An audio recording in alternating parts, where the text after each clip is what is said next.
Halo teman-teman, selamat datang di channel Nano Project Dev. Di video kali ini, saya baru saja kedatangan mainan baru buat upgrade infrastruktur internet di tempat saya, yaitu Starlink Gen 3 Standard Kit yang versi 4. Nah, banyak yang mungkin bertanya ya, apa bedanya dengan generasi 2? Terus cara aktivasinya ribet nggak ya? Terus di video ini juga saya akan share full pengalaman dari unboxing hingga setup sampai registrasi, sampai kita bisa speed test perangkat ini. Oke, mari kita masuk. Kita lanjut. Sekarang kita akan mulai dari unboxing ya. Kita dari paketnya kita menerima satu box gede ya. Nah, teman-teman bisa lihat. Saya coba percepat. Nah, sebenarnya paketnya sederhana saja ya. Dibungkus pakai kardus. Bukannya juga agak nggak sesulit yang dibayangkan ya. Dia dipil aja, ada penandanya. Oke, kita percepat. Nah, ini dia. Inilah paket yang ditunggu-tunggu ya. Nah, sebenarnya bedanya di Starlink Gen 3 ini dengan Gen 2 ya, bedanya ini jauh lebih tipis. Kemudian dia juga nggak punya motor penggerak otomatis, tapi dia pakai kickstand di belakangnya. Di sini juga kertas panduan visual. Nah, kita juga dapat router. Nah, ini yang paling bagusnya nih. Dari versi sebelumnya kan kita nggak dapat RJ45 ya port. Sekarang kita dapat 2 nih. Ini belum saya buka aja. Oke, selanjutnya kita juga dapat kabel dari Starlinknya. Ini adapter powernya. Kemudian kita juga dapat kabel colokan ke listriknya. Nah, kita coba rakit ya. Setup fisiknya jujur ya gampang banget ya, karena beneran plug and play. Kabel dari disk dicolok ke power supply, kabel router dicolok ke power supply. Nah, pastikan konektornya bunyi klik ya, biar seal karetnya rapat. Apalagi kan kalau ditaruh outdoor, karena Gen 3 ini nggak punya motor ya, jadi kita harus arahkan manual. Tapi tenang, nanti aplikasinya akan mandu kita. Pastikan aja disknya punya pandangan langit yang luas, bebas dari halangan pohon ataupun gedung.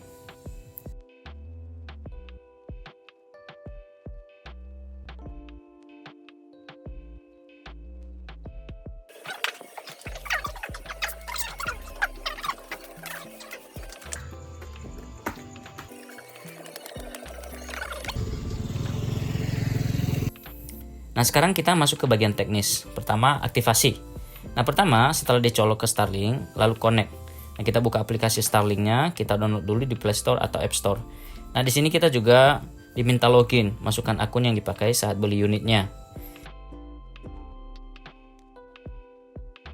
Lalu, aplikasi akan minta kembali kita melakukan alignment atau penyesuaian arah disk atau piringannya. Nanti bisa lihat di layar, kita tinggal putar disk fisik sampai indikator di HP itu pas di tengah. Kalau sudah hijau berarti signalnya itu di lock di posisi tersebut.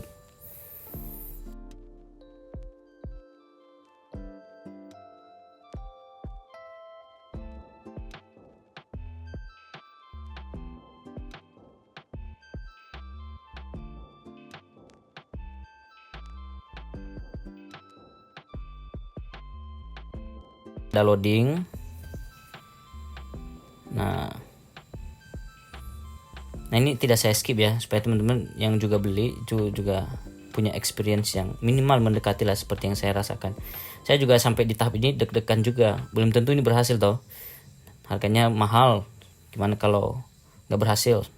Nah, ini hasil scanning itu divisualisasikan seperti ini. Nah, ini adalah lokasi ya seadanya open space yang saya berikan. Seperti ini kondisinya. Nah, kita bisa putar-putar ya kayak gini. Wah, ini 3D. Lumayan keren ya. Nah, ini adalah pengalaman pertama nih setup perangkat ini tanpa pernah lihat langsung di tangan orang ya. Ini hands on nih. Oke, kita lanjut. Kita klik ikuti yang di bawahnya. Saya klik lagi di sini plugin yes, continue yes. Oke, di bagian sini saya lumayan lama di bagian ini karena saya belum tahu ya harus ngapain. Ternyata di sini kita perlu configure juga sambil kita nunggu dia mengatur-ngatur ini dan itu ya. Dia determine alignment ya. Dia sedang configure lah.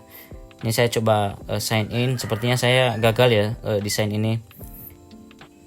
Saya belum punya account sebelumnya karena dia membutuhkan serial number dari perangkatnya sebelum bisa bikin accountnya. Nah, ketika sudah nemu, sudah ada perangkatnya, baru saya buat akunnya. Nah, ini saya tunjukkan, saya percepat ke bagian setup wifi-nya. Sini saya coba konfigurasikan wifi-nya. Nah ini mungkin akan saya blur ya, supaya teman-teman konfigurasi punya teman-teman sendiri. Ini boleh ikut juga, boleh enggak, nanti punya teman-teman ikuti sesuai kebutuhan masing-masing ya. Nah di sini ada wifi not configure, saya konfigurasikan.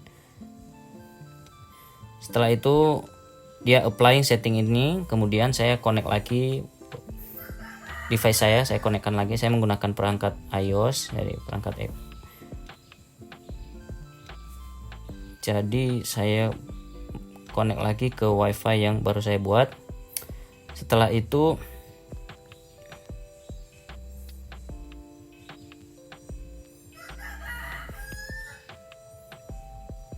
nah ini dia ketika sudah activate. Nah selanjutnya dari tahap ini ujung-ujungnya adalah di bagian payment. Nah ketika di bagian payment ini saya menggunakan di sini adalah GoPay. Nah seperti ini informasi pribadi, dan di bawahnya dimasukkan kita bisa pakai pembayaran pakai card, juga pakai GoPay. Oke, nanti kalau teman-teman sampai di tahap ini ya teman-teman tinggal ikuti aja, tinggal bayar, sudah selesai, semuanya berjalan seamless. Oke. Dan itulah untuk screen record untuk setup aktivasi awalnya. 146 bps. Jadi sekilas setelah pemasangan, ini perangkatnya saya pasang di atap ya. Nah ini ada sedikit bunyi ya, ada suara mesin ya. Coba dengar apakah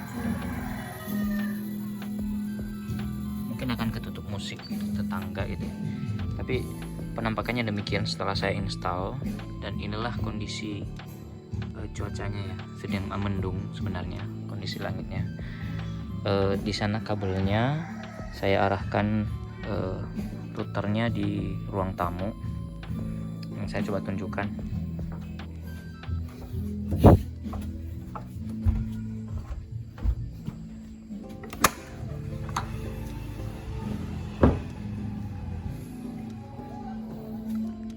Kabelnya saya arahkan keluar, terus masuk lagi.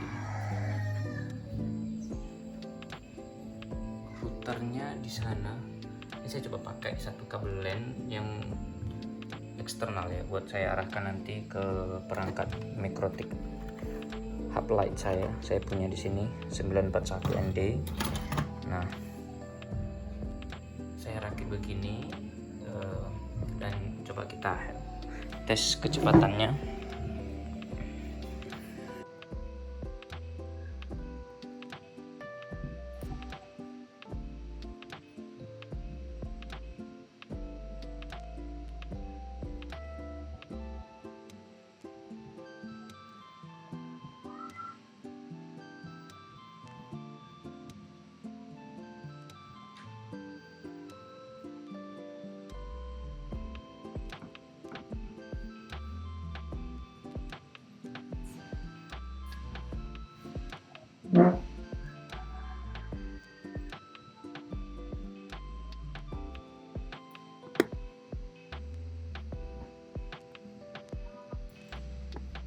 Hasil tes yang kita dapat, kita di sini bisa lihat di list kita dapat 15 MB per second dan upload 16 MB per second.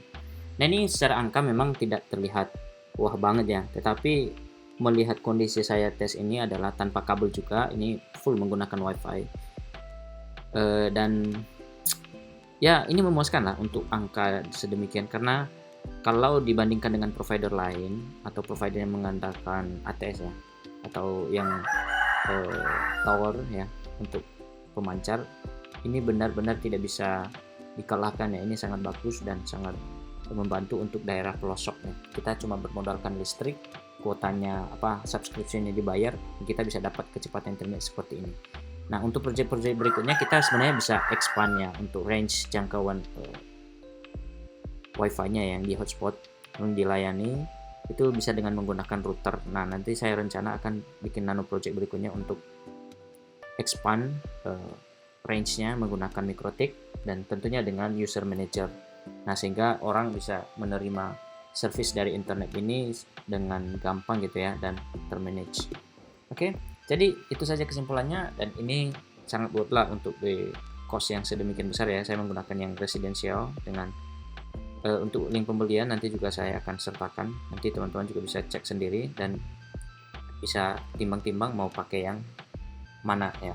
Dia punya yang light, dia punya juga yang residensial dan lebih tinggi lagi. Oke, sampai jumpa di Nano Project berikutnya.